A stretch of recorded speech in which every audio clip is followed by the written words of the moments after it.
What's up, YouTube? Mike here, back with another video. Wanted to check in with you guys this week. It's a beautiful Saturday morning here in South Florida. I'm working today, got 4 jobs.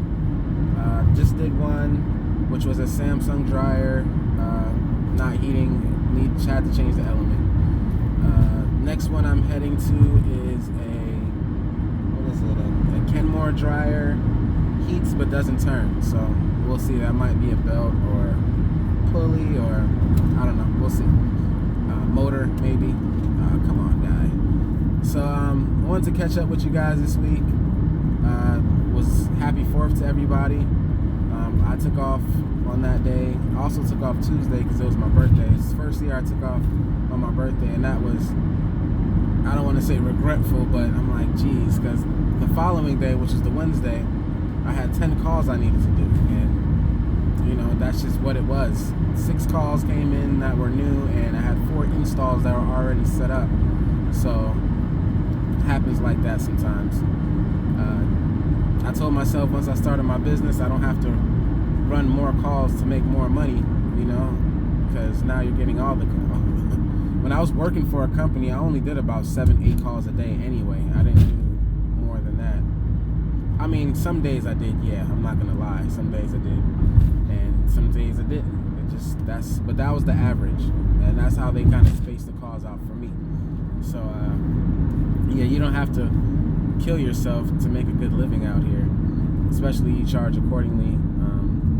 It happens. For my area, I had to raise my prices, but I still make a good living. I feel like I make a great living, actually, but to each his own. Everything is measured to how you look at things. I'm not a big person that is into nice cars or, you know, Mercedes-Benz. And I like a nice van, don't get me wrong. I like my van looking nice, but my personal vehicle, I still drive a 2002 Honda Accord manual. So only because I've fixed that car for so long, and I don't need to buy another one. I don't need to. So to each his own. Everything. I'd rather keep all my money and stack up, buy a house. Everybody has different things they want to invest in. But anyway, wanted to share. Oh, I see the comments too. People tell me about the getting a partition here or a cage, which I am looking into getting. The one I want costs a good amount, but I've had plenty vans. I mean, more than one hand. I've had plenty vans that I've driven in, some with them, some without them, and not once have I ever had tools or anything, parts fly up in front of me. I guess the way I put things and the way I pack things up, it's never happened. You might see part here or there. I don't drive that reckless either, and that's usually because I'm going to the parts house too today, so I have to well, that's just trash. So a lot of times I'll put my trash parts right there because I'm dumping them out, but no, nothing never usually flies forward, and it's never happened to me. So for the guys that has happened to you, trust me, I am taking the advice. I am gonna get one eventually. It's just, you know, running a business, certain things take priority. That's not a priority at the moment, only because I've had experience of putting things up properly for the most part. So another thing is, yeah, I'm working on my shelves and stuff back there. Stuff needs to get adjusted, but it is what it is. Been kind of busy coming back from my little vacation I had, so I have been consistent, which is good. You always want to try to be consistent if you can. You know, what helps me a lot, I have a lot of calls coming in through Yelp that people respond to. I have a COD call too that was referral. You know, a lot of things. Word of mouth to me is the best way to get business too. Once you're good, and people are gonna pass their card along, pass your information along. They're gonna, you know, want you to win out here for the most part. That's what you like to hope, think. But yeah, nothing too much this week. If you've been following me on Instagram, you've seen the things I've been putting up. That I have been keeping up with. I keep up with Instagram more than I do, say, with putting up videos, because I only can do that when I can and when I remember to and when I have time to. Today is kind of a little easier and I have time to.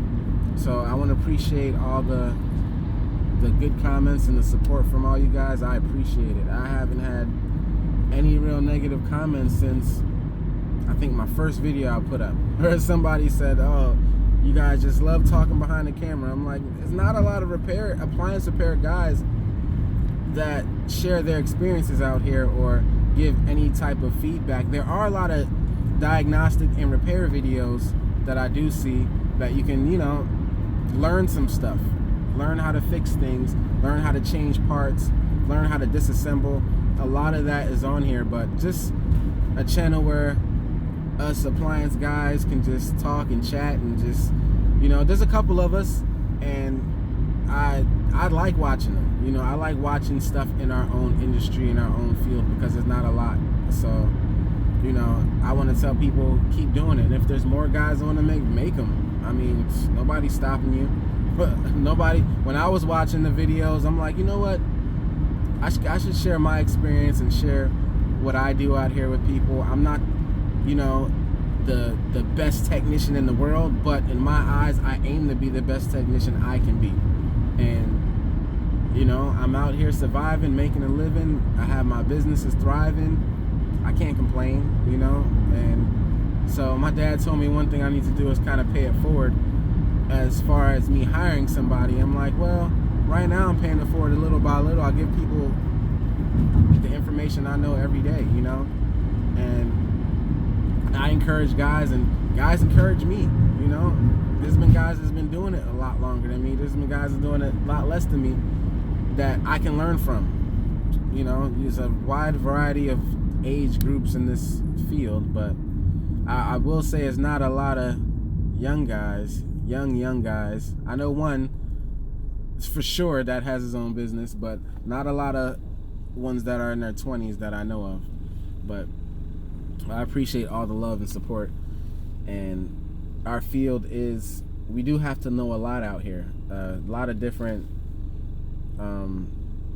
diagnostic codes for each unit. That's why I can't, sometimes I'll know the common ones for each one, but it's hard to keep up with. That's why in my book here, I keep a lot of service manuals for the ones that I can't remember a lot. Whirlpool, they tend to be inside the machine, so I don't keep a lot of them. I have a couple of them, but collect those books, study them, those tech sheets, because they can help you with other models related to the same, or on how testing things, it teaches you how to test things and teaches you how to put things in diagnostic code, what pattern or sequence you have to press the buttons in, or whatever the case may be. You guys know what I'm trying to say. So just wanted to put that out there. I will be trying to do more videos of just diagnosing things and just my approach on it. I feel like everybody's approach is different when it comes to diagnosing, and it's just which way you go first, just like for instance the fridge I did.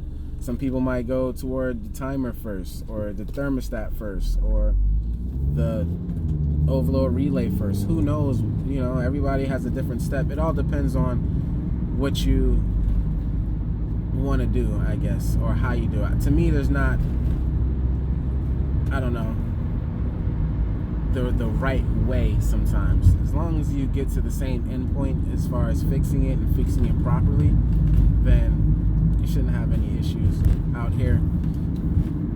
So that's pretty much, I want to wrap it up this week, and I appreciate you guys again. I will be getting the cage pretty soon, but don't look for it. Don't look for it. But all right, guys, take care.